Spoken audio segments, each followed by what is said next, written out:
Hello, नमस्कार साथियों, मैं हूं निर्मल, आप सबका विवरण पाठशाला में स्वागत करता हूं। कैसे आप लोग? एक नंबर है, बढ़िया, टिप टॉप, चलो बहुत बढ़िया। तो हमारा जो आज का टॉपिक रहेगा वो रहेगा लूसेंट, ठीक है। और लूसेंट की हम लोग मॉडर्न हिस्ट्री डिस्कस करेंगे। आप थोड़े चौकन्ने हुए होंगे कि सारा पेन टिप पे कैसे, बोर्ड पे क्यों नहीं। चलो अलग कहानी है, बाद में समझेंगे ना। पहले समझो आज की कहानी। अभी हम लोग पढ़ने वाले हैं मॉडर्न हिस्ट्री, ठीक है। और मॉडर्न हिस्ट्री जैसा आपके पास यदि नई वाली लूसेंट है उसमें पेज नंबर 75 दिया होगा, ठीक है। जिसमें आपको टॉपिक मिलेंगे। हम जो टॉपिक डिस्कस करने वाले हैं, पहला मार्ले मिंटो रिफॉर्म, ठीक है। दूसरा हम लोग डिस्कस करेंगे होम रूल लीग, ठीक है। और जो तीसरा टॉपिक हम डिस्कस करेंगे लखनऊ पेट। ओके, एक सेकंड रुकिएगा। हाँ, लखनऊ पेट। और चौथा हम जो टॉपिक डिस्कस करेंगे वो है ऑर्गेनाइजेशन और उनके द्वारा किए गए एक्शन, जैसे काकोरी कांड वगैरह हो गया, उधम सिंह के द्वारा जनरल डायर की हत्या करना, ये सारी चीजें हम लोग पढ़ेंगे, ठीक है। चलो, तो शुरुआत करते हैं हम लोग किससे? मार्ले मिंटो रिफॉर्म से, ठीक है। स्टार्ट करें मार्ले मिंटो रिफॉर्म से, चलिए ठीक है। तो क्या है मार्ले मिंटो रिफॉर्म और क्या जरूरत पड़ी इसकी, समझो। 1909 की कहानी है। किसकी? 1909 की कहानी है। ऐसे रुकेगा। हाँ, 1909 की कहानी है। उस समय जो भारत के अंदर वायसरॉय थे उनका नाम था मार्ले मिंटो। क्या नाम है? Morley Minto. मिंटो को मारना नहीं है ना, सिर्फ नाम है इसका मार्ले मिंटो, ठीक है।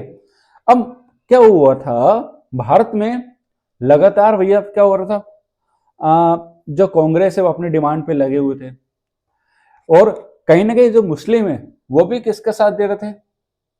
ऑब्वियसली अपना किसका? कांग्रेस का। लेकिन हुआ क्या था कांग्रेस में, बताओ। 1907 में कांग्रेस दो भागों में विभाजित हो गया था। सूरत स्प्लिट पढ़ा था अपन ने, एक मॉडरेट और एक है एक्सट्रीमिस्ट। और हुआ था कि नहीं हुआ था? बिल्कुल हुआ था। अब जो एक्सट्रीमिस्ट है कहीं ना कहीं ये एंटी मुस्लिम ज्यादा थे। क्या थे ये? Anti Muslim. और इस बात का पूरा फायदा कौन उठाने वाला था? अब अंग्रेज। जो अंग्रेज थे इस बात का पूरी तरह से ये फायदा उठाने वाले थे। उन्होंने किया क्या? जो ब्रिटिश उस समय वॉइसरॉय थे इंडिया के अंदर, मार्ले मिंटो, वो एक रिफॉर्म लेकर आए। क्या लेकर आए? एक रिफॉर्म। ये रिफॉर्म हम नहीं कहेंगे, ये उनके लिए रिफॉर्म था।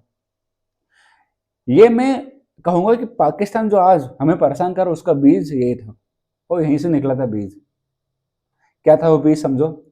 तो ये इन्होंने इंट्रोड्यूस करा, मार्ले मिंटो साहब ने इंट्रोड्यूस करा मार्ले मिंटो रिफॉर्म। क्या था इसके अंदर? क्या लिखा हुआ था, समझो। इसके अंदर ये लिखा था, या क्या क्या लेकर आया था? ये लेकर आए थे सेपरेट इलेक्ट्रोल फॉर मुस्लिम। और यहीं से जड़ बन गई किसकी? पाकिस्तान की। सर थोड़ा सा समझा दो हमें कि सेपरेट इलेक्ट्रोल क्या होता है, समझो। मान लो कोई मुस्लिम कैंडिडेट चुनाव में खड़ा होता है, कोई मुस्लिम कैंडिडेट चुनाव में खड़ा होता है, तो उसको वोट केवल कौन देगा? सिर्फ मुस्लिम ही। मतलब यहां पर पार्टिसिपेट करने वाला मुस्लिम ही रहेगा और वोट देने वाला भी क्या रहेगा? मुस्लिम। अब यहां पर मुस्लिमों को यह हम कहेंगे कि ऐसी क्लास जो कहीं ना कहीं ब्रिटिशर उसमें अपना फायदा देख रही थी, उनको उनके मन में एक लालच दिया। कैसा लालच? पॉलिटिकल, आर्थिक यानी इकोनॉमिक और सोशल। क्या होगा बता मुझे सेपरेट इलेक्ट्रोल से? सेपरेट इलेक्ट्रोल से भैया उनका पार्टिसिपेशन बढ़ेगा। किसके अंदर?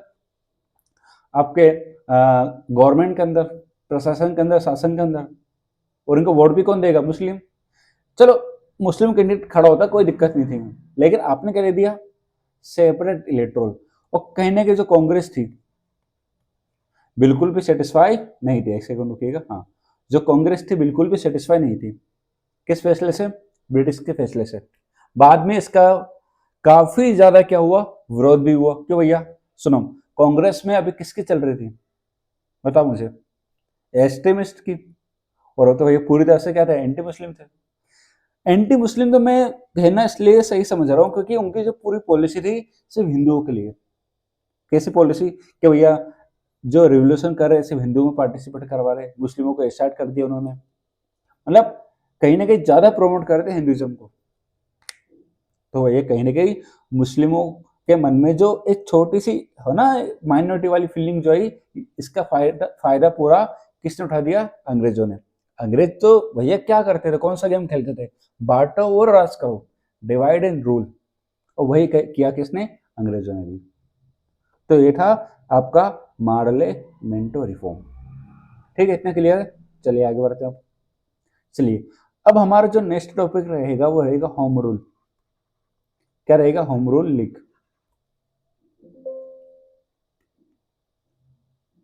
या home rule movement, sorry home rule movement. अच्छा कब किया गया था ये, 1915 और 16 में।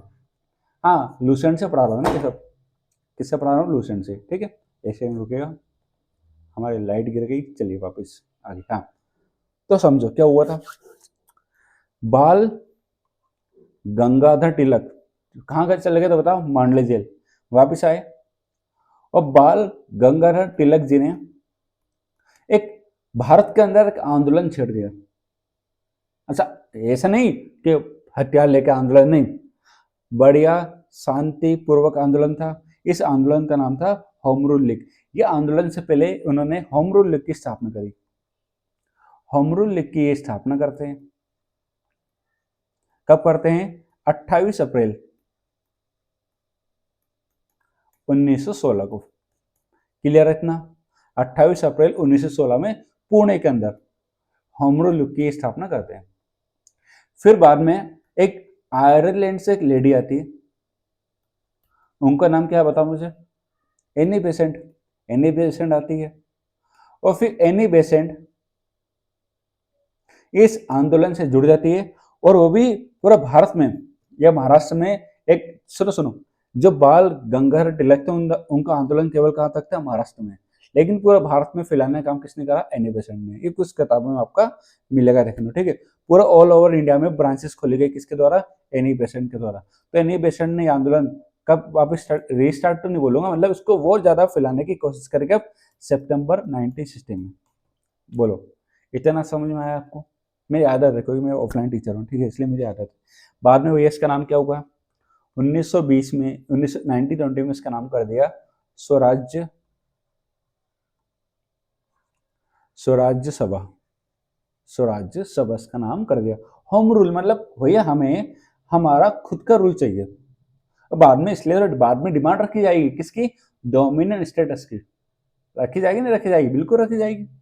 तो समझो कि सबसे पहले मैंने क्या पढ़ा आपको, बाल गंगाधर तिलक जी ने होम रूल मूवमेंट स्टार्ट करा कब, 28 अप्रैल 1916, कहां पर, पुणे के अंदर। फिर बाद में आयरलैंड से एक लेडी आती है जिनका नाम है एनी बेसेंट। एनी बेसेंट ये मूवमेंट सितंबर 1916 में चलाती है, और पूरे भारत में इस मूवमेंट को फैला देती है। बाद में 1920 में इसका नाम क्या होता है, स्वराज्य सभा का नाम हो जाता है। बोलो इतना क्लियर है, ठीक है। चलिए अब हम आगे की ओर बढ़ते हैं। चलिए ठीक है, सुनिए, इसको एक काम करता हूँ मैं, रुकिएगा एक मिनट, यहाँ समझ लो, इसके नीचे यहाँ समझो क्या है। अगला जो हमारा टॉपिक है वो है लखनऊ पेट, और यहीं से एक शुरुआत होती है किसकी, यूनिटी की, किसके बीच, इंडिया और मुस्लिम, सॉरी हिंदू एंड मुस्लिम की, या हम कहेंगे कांग्रेस और मुस्लिमों की एक यूनिटी की देखी जा सकती है यहीं से। वो क्या था सुनो, क्यों ये यूनिटी है, अभी तो कांग्रेस वाले नफरत कर रहे थे किससे, मुस्लिमों से। बोलो कर रहे नहीं कर रहे थे, ऊपर से ब्रिटिशर्स ने क्या दे दिया था, बोलो क्या दिया था उनको, सर उनको दे दिया था आपका ये सेपरेट इलेक्ट्रोड। तो फिर क्या मतलब, क्या ऐसे कंडीशन बन गई जिसकी वजह से क्या हुआ, क्या होगा बताओ, जिसके वजह से दोनों के बीच यूनिटी हो गई। चलिए समझते हैं क्या स्थिति होगी। क्या होता है 1914 में फर्स्ट वर्ल्ड वॉर स्टार्ट हो गया था, हुआ था नहीं हुआ था, बिल्कुल हुआ था। और जो ब्रिटिशर्स थे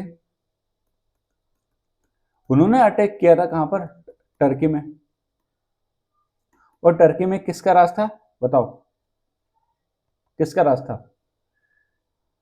अभी एक मूवमेंट चलाएंगे खिलाफत मूवमेंट, तो खलीफाओं का राज था। किसका राज था? खलीफा। और कहीं ना कहीं खलीफा जो मुस्लिम है खलीफा को बहुत ज्यादा कह देते हैं, अहमियत देते हैं। ठीक है, ये उनके लिए बहुत ज्यादा इंपॉर्टेंस रखते हैं। अब वर्ल्ड वार चल रहा है और ब्रिटिशर्स पूरी तरह से हराने में लगा किसको? टर्की को। तो बताओ मुस्लिमों के मन में क्या आएगा? क्या आएगा बताओ? कि वो ये ब्रिटिशर्स बहुत अच्छे हैं, हमारे टर्की को हरा रहे हैं, ऐसा कुछ आएगा क्या? बोलो। सब बिल्कुल भी नहीं आएगा। तो फिर क्या आएगा? बोलो, तुम्हें बोलो क्या आएगा? सर नफरत पैदा होगी। और अब नफरत का फायदा कौन उठाएगा यहाँ पर? कांग्रेस। अब हमें कहने के कांग्रेस और मुस्लिम के बीच एक यूनिटी देखने को मिलेगी। लखनऊ में वो सेशन होता है किसका? कांग्रेस का। और दोनों के बीच एक एक समझौता होता है और दोनों अपने अपने कंडीशंस को लेकर सेटिस्फाई हो जाते हैं। कांग्रेस वाले मान सकते हैं भैया ठीक है, मान लेते हैं जो तुम्हें सेपरेट इलेक्टोरल दी है हम अब तुम्हारा साथ देते हैं। उधर से मुस्लिम वाले बोलते ठीक है अब हम तुम्हारा भी क्या देंगे? साथ देंगे। तो दोनों के बीच समझौता टाइप का हुआ था। तो अब ये मान सकते हो क्यों हुआ? क्या थी इसके पीछे कंडीशन? वो था फर्स्ट वर्ल्ड वॉर। क्या था? First world war. और कहने की एंटी ब्रिटिश फीलिंग जा चुकी थी अब यहां से। देखो मुस्लिमों को बहुत कुछ दिया, मतलब दिया क्या, मतलब वो तो उनके इंटरेस्ट के लिए दिया था। किसका इंटरेस्ट था? इसके पीछे ब्रिटिशर्स का इंटरेस्ट था कि नहीं था? अवश्य था, बिल्कुल। लेकिन बाद में जब इन्होंने फर्स्ट वर्ल्ड वॉर में टर्की पे अटैक करा, खलीफा पे अटैक करा, तो कहीं ना कहीं नफरत तो आ गई ना। तो अब इसी नफरत का फायदा कौन उठाएगी बताओ? कांग्रेस। कांग्रेस इधर आओ भाई साहब, तुम भी दुखी हो अपन भी दुखी है, चलो हाथ मिला लेते हैं। हम तुम्हारा सेपरेट इलेक्टोरल एक्सेप्ट करते हैं। अब हम सब मिलकर क्या डिमांड रखेंगे? डोमिनियन स्टेटस की। किसकी डिमांड रखेंगे? अब हम डोमिनियन स्टेटस की डिमांड रखेंगे। तो ये था आपका क्या? लखनऊ पेट। अब देखो भारत के अंदर देखो, अब छोटे छोटे रेवोल्यूशन स्टार्ट हो चुके हैं। अब भारत में एक आंदोलन का दौर स्टार्ट हो चुका है। अब क्या होंगे? आंदोलन को आगे बढ़ाने के लिए भी क्या चाहिए? छोटे छोटे ऑर्गेनाइजेशन चाहिए, है ना। मतलब ऐसा ऑर्गेनाइजेशन तो बड़े बड़े काम कर सके। अब भारत में क्या बनने लग जाएंगे? ऑर्गेनाइजेशन बनने लग जाएंगे। जैसे कुछ ऑर्गेनाइजेशन बन चुके थे भारत में। एक है व्यायाम मंडल। एक सेकंड पेंशन कर लेते हैं हम। व्यायाम मंडल कौन सा है? अरे एक सेकंड रुकिएगा, रुकना एक मिनट, है ना।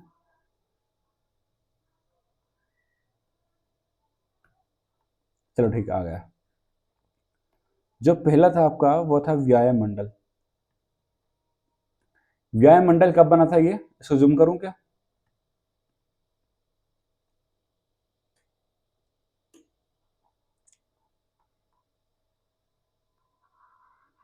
चलो ठीक है, होगा जूम। चलो समझते हैं। पहला है व्यायाम मंडल। कौन सा व्यायाम मंडल? ये बनाया गया था पुणे के अंदर। कहाँ पर? पुणे। कब बनाया गया था? 1896 से लेकर 1897 में। और फाउंडर कौन थे इसके? चापेकर बंधु। कौन थे? चापेकर बंधु। ठीक है। फिर अगला जो मिलता है आपको मित्र मेला, नासिक के अंदर बना था। बाद में इसको बाद में पुणे शिफ्ट कर दिया गया था। कब बना था ये? 1901 में। और सावरकर ब्रदर ने इसको बनाया था, मतलब इसका गठन किया था। हाँ, ये पढ़ा क्यों रहा हूँ बताओ मैं? अभी हम पढ़ेंगे। काकोरी कांड हो गया आपका, एरेंडा अरेस्ट की हत्या हो गई, उसके बाद जनरल डायर की हत्या हो गई। ये जितने भी रेवोल्यूशनरी आएंगे ना, वो सारे कहीं ना कहीं इन्हीं ऑर्गेनाइजेशन से जुड़े हुए, सभी जुड़े हुए, भगत सिंह वगैरह, चंद्रशेखर आजाद, सब लोग जुड़े हुए हैं। ठीक है। चलो एक अगली जो आती है वो आती है अनुशीलन समिति। ये बनती है कहाँ पर? मिदनापुर में। और कब बनती है? 1902 में। अच्छा, कौन है इसका फाउंडर? प्रामनाथ मित्र। प्रामथ मित्र नाथ मित्र। ठीक है। अनुशीलन समिति, प्रश्न भी आ चुका है इनके ऊपर। क्या था? अभिनव भारत। ये भी कब बनी थी? पुणे में। देखो सारी सारे ऑर्गेनाइजेशन आपको बंगाल में मिलेंगे देखने को, या फिर ज्यादातर महाराष्ट्र से। क्यों सर? बाल गंगाधर तिलक, कृष्ण गोपाल गोखले, मतलब ये बड़े बड़े लीडर्स थे उस समय, है ना। यहाँ पर अब ये बनते हैं वीडी सावरकर। है ना। अनुशीलन अभिनव भारत कौन बनाता है? वीडी सावरकर। देखो व्यायाम मंडल कौन बनाते हैं? आपका चापेकर बंधु। कौन बनाते हैं? चापेकर बंधु। दूसरा मित्र मेला, मित्र मेला ये बनाते हैं आपके सावरकर ब्रदर, सावरकर ब्रदर। अनुशीलन समिति ये बनाते हैं आपके प्रमथ नाथ मित्र। अभिनव भारत, अभिनव भारत ये बनाते हैं वीडी सावरकर साहब। चलो इतना क्लियर आपको। हाँ दूसरा है स्वदेश बंधु समिति, स्वदेश बंधु समिति यह बनती है वारीसाल में। कौन बना रहा है? अश्विनी कुमार दत्ता, अश्विनी कुमार दत्ता सिंह। हाँ सुनो, दो अनुशीलन समिति बनी थी। एक बनी थी आपकी कहाँ पर? मिदनापुर में 1904 में। दो अनुशीलन समिति बनती है, एक बनती है मिदनापुर में। कहाँ बनती है? मिदनापुर में। और एक बनती है कहाँ पर? यह बनती है डक्का में। कहाँ पर? डक्का में। ठीक है, दो अनुशीलन समिति बनती है। एक बनाते कौन है? प्रमाथ नाथ मित्र, और एक बनाते कौन? पुलिन बिहारी दास। इतना क्लियर है? चलो बहुत बढ़िया। अगली बनती HRA, कानपुर में बनती है 1924 में। सचिंद्र नाथ सन्याल। अच्छा ये छोड़ गया ना, भारत माता सोसाइटी। इससे पहले देख लो, भारत माता सोसाइटी पंजाब के अंदर बनती है कब? 1907 में। अजित सिंह और सूफी अंबा प्रसाद, सूफी अंबा प्रसाद। ये सब बुक में दिया हुआ, ठीक है, मैं अपनी तरफ से कुछ नहीं पढ़ा रहा हूँ। चलिए सब बुक में दिया हुआ है। अगला देखो, भारत नौजवान सभा कब बनती है? अच्छा ये छोड़ दिया क्या मैंने?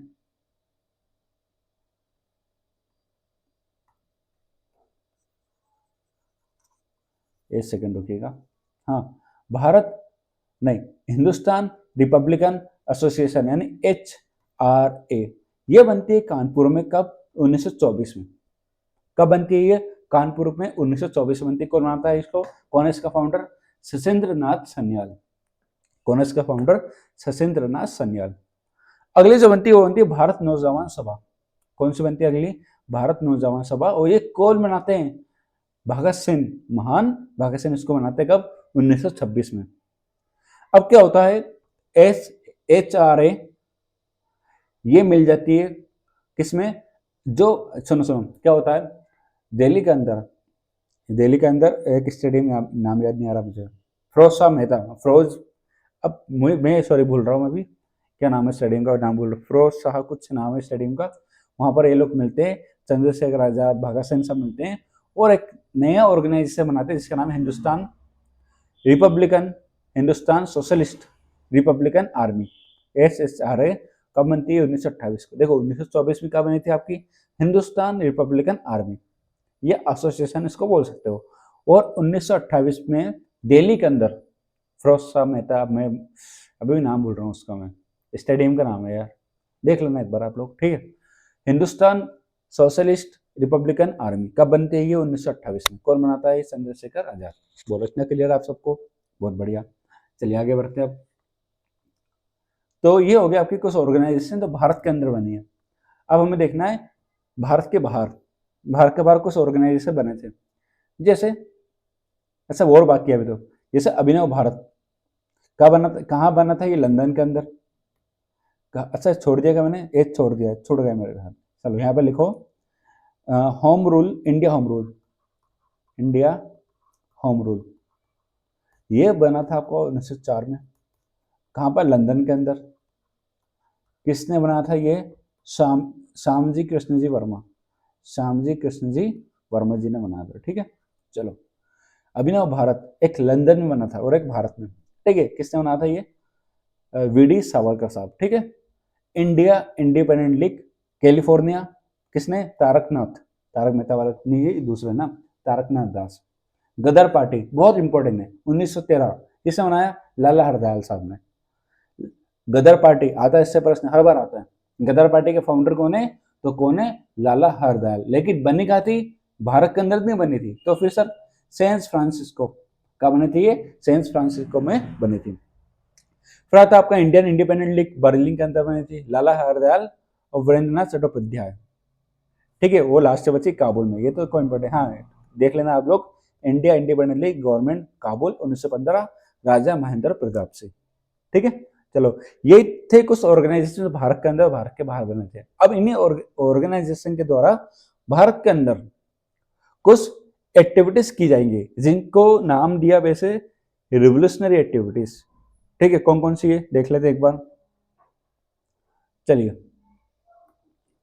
जो पहली है, सुनो हुआ क्या था, एक एक केस में आपको समझाऊंगा डिटेल में। चलो पहला हम पढ़ते हैं, murder of Rand and arrest. हुआ क्या था, चलो इनका जो हत्या की गई थी कहां पर, पूना के अंदर, कब, 1897 में। किसने करी थी, चापेकर बंधु दामोदर एंड बालकृष्ण। अच्छा, क्यों किया रही थी, क्या रीजन था इसके पीछे, सुनो पूरी कहानी सुनो। क्या हुआ था 1897 के समय, कहाँ समझो कहानी, इधर समझा लेता हूँ, चलो फिर आ जाएंगे नीचे वापस। चलो हुआ क्या था, कलर चेंज करते हैं अपन, चलो वो ये ले लेते हैं ना। क्या हुआ था 1897 के समय, समर सीजन में, समर का मतलब गर्मियों का समय था, जून का समय चल रहा था, पूना के अंदर भयंकर तरीके से प्लेग फैला था। मतलब क्या फैला था, महामारी फैली थी। इसी महामारी से इस महामारी को डील करने के लिए एक समिति बनाई गई, कमेटी बनाई गई। उस कमेटी के हेड बनाए गए रेंड को। किसको बनाया था, रेंड को उसका हेड बनाया गया था। लेकिन भाई साहब को काम क्या दिया था कि भैया आप बताओ बीमारी या महामारी कैसे कम हो, मतलब कम से कम कितने लोग प्रभावित हो, क्योंकि लाखों लोग पहुंच चुके थे महामारी से। तो फिर क्या हुआ, हुआ क्या, लेकिन ये भाई साहब अलग लेवल का काम कर रहे थे। देखो जब ये समिति बनी थी, इसको गाइडेंस दी गई थी, भैया आप किसी भी प्रकार से जबरदस्ती हानि नहीं पहुंचाओगे, है ना, किसी के धार्मिक मामले में कोई दखल अंदाजी नहीं करोगे, ये सब उसको इंटरेस्ट मतलब सॉरी इंस्ट्रक्शन दिए गए थे। लेकिन भैया ये अलग जीती किस्म का इंसान था, इसने अलग लेवल से डील करा, जबरदस्ती लोगों के साथ गलत करा, रेप तक किया इसने। ऐसा मतलब मैंने नहीं कह रहा हूँ, ये कहा कृष्ण गोपाल गोखले साहब ने कहा है कि बहुत हद तक गिर गए ब्रिटिश सरकार, बहुत हद तक गिर चुकी थी ना। बाद में लंदन में बात पहुंचाई गई थी, भैया जो रेंड आरएस थे वो सही नहीं कर रहे। एक डॉक्टर की जगह इन लोगों ने किसको रिक्रूट किया, आर्मी को। और आर्मी वाले क्या कर रहे हैं, जबरदस्ती लोगों के घर में घुसे जा रहे हैं, मंदिरों में घुस रहे हैं, लोगों को अंदर नहीं आने दे रहे लोग, मतलब नागपुर के अंदर, पुणे के अंदर ना लोगों को बाहर जाने दे रहे हैं, जो बीमार हो गए थे उनको बाहर फेंक रहे हैं, मतलब जो मन में आ रहा है वो किए जा रहे हैं। लोगों का दिमाग खराब, खासकर किससे, चापेकर बंधुओं का दिमाग खराब हो गया। उस चापेकर बंधु को पता था कि रेंट अरेस्ट जो है ना किसी को पसंद नहीं आ रहा है, ना वो किसी के इंटरेस्ट के लिए, किसी के हित के लिए काम कर रहे हैं। बस उन्होंने बनाया पूरा प्लान, और पूना के अंदर बस बढ़िया प्लान बना के पूना के अंदर दोनों की हत्या कर दी गई, रेंडो अरेस्ट की। कि अरेस्ट शायद से बाद में मारा था, लेकिन रेंडो को तुरंत गोली मार दी थी। बाद में क्या हुआ, दोनों को फांसी दे दी गई, कब, 1898 में। ठीक है, तो ये थी रेंडो अरेस्ट का पूरा मामला। ठीक है, समझ में आया आपको, बहुत बढ़िया। अब अगला समझते हैं, अगला क्या है, अटेम्प्ट टू मर्डर किंग्सफोर्ड। ये भी अलग केस था। हुआ क्या था, सुनो, खुदराम बोस और प्रफुल्ल चौकी। क्या होता है, जो किंग्सफोर्ड साहब थे, एक सेकंड रुकिएगा, हाँ, जो किंग्सफोर्ड था वो कहने का अच्छा जज नहीं माना जाता था। क्यों, वो हमेशा जो भी फैसला देता था वो किसके खिलाफ होता था, बताओ। जितने भी वो फैसले देता था, सारे फैसले अपने जितने भी रेवोल्यूशन करने वाले हैं उनके खिलाफ देता था हमेशा। तो प्रफुल्ल चौकी और खुदराम बोस ने बढ़िया प्लान बनाया कि एक काम करते हैं, किंग्सफोर्ड आएगा, अपनी बग्घी में बैठ के बम फेंकेंगे और मार देंगे। बड़े इन्होंने प्लान बनाया था मुजफ्फरपुर में, है ना, लेकिन उल्टा हुआ। क्या हुआ था, किंग्सफोर्ड की जगह किंग्सफोर्ड की जगह उस समय दो महिला आ गई उनकी बग्घी में। बग्घी समझते हो, वो रथ टाइप का जो होता था ना, जैसे अभी तो क्या है कार वगैरह, उस समय बग्घी हुआ करते थे। बग्घी में उस समय किंग्सफोर्ड की जगह क्या आ गई, दो महिला आ गई। और प्रफुल्ल चौकी और खुदराम बोस को ये बात पता नहीं थी, तो उन्होंने बम फेंक दिया, जिसमें क्या हो गई, दो महिलाओं की मौत हो गई। बाद में इनके ऊपर क्या चला, एक मानितल्ला के अंदर, या फिर जो बॉम्ब कॉन्स्पिरेसी थी इसके खिलाफ उनका अलीपुर पे केस चला, मानितल्ला पे केस चला, अलग अलग केस चला था। ठीक है, वो ये भी माना जाता है कि जो खुदराम बोस थे शायद उनको फांसी दे, वो प्रफुल्ल चौकी भाग चुके थे, लेकिन बाद में उनको पकड़ लिया गया था। मतलब खुदराम बोस ने शायद गोली मार दी थी, प्रफुल्ल चौकी भाग चुके थे, बाद में इनको फांसी दे दी गई थी। चलो, ये क्या था अपने किंग्सफोर्ड का केस था। माणिकतल्ला वो था, है ना, जो बम वाला केस था, वो था माणिकतल्ला वाला। अब आता है जैक्सन की हत्या। जैक्सन क्या था? डीएम था, नासिक आया हुआ था बेचारा। ये भी इसके जो फैसले थे सारे किसके खिलाफ वो करते थे? वही इंडिया के खिलाफ वो करते थे। आनंद करकर का दिमाग खराब हो गया, उन्होंने इसकी हत्या कर दी। बाद में मर्डर ऑफ कर्जन वाले मदन लाल धिंगरा, ऐसा माना जाता है मदन लाल धिंगरा सबसे युवा रेवोल्यूशनरी है। कौन थे? मदन लाल धिंगरा। इन्होंने किसकी हत्या कर दी थी? कर्जन वाले की। समझ में आया था? चलो, अब आता है मर्डर तो हार्डिंग्स। ठीक है, हुआ क्या था हार्डिंग्स? क्या हुआ था 1911 में? 1911 में आपका दिल्ली दरबार आयोजित होना था, बिल्कुल होना था। उस समय लॉर्ड हार्डिंग एक बढ़िया वो रैली वगैरह निकाला था, तो इसके ऊपर बम फेंक दिया। किसने? राज बिहारी बोस और वसंत कुमार। लेकिन ये बच गए थे उसमें। ठीक है, चलो अगला केस देखते हैं क्या है। अगला केस है काकोरी ट्रेन एक्शन। समझो, काकोरी ट्रेन एक्शन। चलो सुनो, कब हुआ था, कैसे हुआ, क्या हुआ, सुनो। 1925 की कहानी है, अगस्त अगस्त 1925 की कहानी है। ठीक है, वो कहता है, अब देखो, राम प्रसाद बिस्मिल, अशफाक उल्ला खान, ये सभी, चंद्रशेखर आजाद, ये सब क्या चाहते थे कि हम बड़े रूप से क्या करें, रेवोल्यूशन करें। अब लेकिन करने के लिए क्या चाहिए? रिसोर्स, संसाधन। संसाधन में आपको हथियार, पैसा सब चाहिए। उनको ये पता है कि वो अंग्रेज आए रहे हैं पूरा भर के, तो एक काम करते हैं, हम लूटते हैं कुछ ना कुछ। मतलब लूटना नहीं बोलेंगे, कि जो हमारा हथियार वथियार जब ले जा रहे हैं उनको लेंगे अपन, उसी से क्या करेंगे, आगे की गतिविधियां करेंगे। तो ऐसे ही हुआ। काकोरी से ट्रेन आ रही थी, लखनऊ से सहारनपुर जा रही थी। कहाँ से? लखनऊ से सहारनपुर जा रही थी। फिर 9 अगस्त 1925 को ये उन्होंने एक्टिविटी करी, गतिविधि करी या अंजाम दिया इसको। ठीक है, राम प्रसाद बिस्मिल, असफुल्ला खान, राजेंद्र लाहौरी, बहुत सारे लोग इससे जुड़े हुए थे। इसी को हम लोग बोलते हैं काकोरी ट्रेन एक्शन। बोलो, इतना समझ में आया कब होता है ये? 1925 की घटना है। चलो, अब आता है अगला, लाहौर के अंदर हुई घटना, कौन सी? Murder of Saunders. चलो, हुआ क्या था, सुनो। ये वाला पढ़ा रहा ना, ये वाला हो गया। अब ये वाला सुनो, भगत सिंह का केस क्या हुआ था। चलो, हुआ क्या था, सुनो। क्या यार, चलो, हुआ क्या था, सुनो। 1928 में भारत के अंदर आया था साइमन कमीशन। कौन आया था? साइमन कमीशन भारत आया। ठीक है, जब साइमन कमीशन 1928 में भारत आता है, तो एक नारे लगते हैं, साइमन गो बैक। क्या नारे लगते हैं? साइमन वापिस जाओ। ठीक है, क्या नारा लगता है? Simon Simon go back. हुआ क्या था, जब साइमन गो बैक के नारे लगा रहे थे, बड़ी आंदोलन चला रहा था, उस समय लाला लाजपत राय पूरा लीड कर रहे थे। क्यों कर रहे थे? लाला लाजपत राय लीड कर रहा था आगे से। लेकिन लाला लाजपत राय के ऊपर लाठी चार्ज का क्या दे दिया? ऑर्डर दे दिया। ये ऑर्डर दिया था किसने? स्कॉट ने। स्कॉट ने क्या कर दिया? लाठी चार्ज का आदेश दे दिया, जिससे क्या हो गई, लाला लाजपत राय के सर पर चोट लग गई और कुछ दिनों बाद क्या हो गया, उनकी मृत्यु हो गई। और ये बात बिल्कुल पसंद नहीं है किसको? भगत सिंह को। वो ये सब चाहते थे कि हम कैसे भी करके क्या ले बदला। उन्होंने बढ़िया पूरा प्लान बनाया, लेकिन प्लान बनाया बढ़िया, क्या किसको मारने का? स्कॉट को मारने का। स्कॉट को मारने का बढ़िया प्लान बनाया, लेकिन हुआ क्या? उल्टा हो गया। उल्टा मतलब ये हो गया कि ये लोग गए मारने किसको? स्कॉट को मारने गए, लेकिन गलती से किसको गोली लग गई? यहाँ पर गलती से गोली लग जाती है सॉन्डर्स को।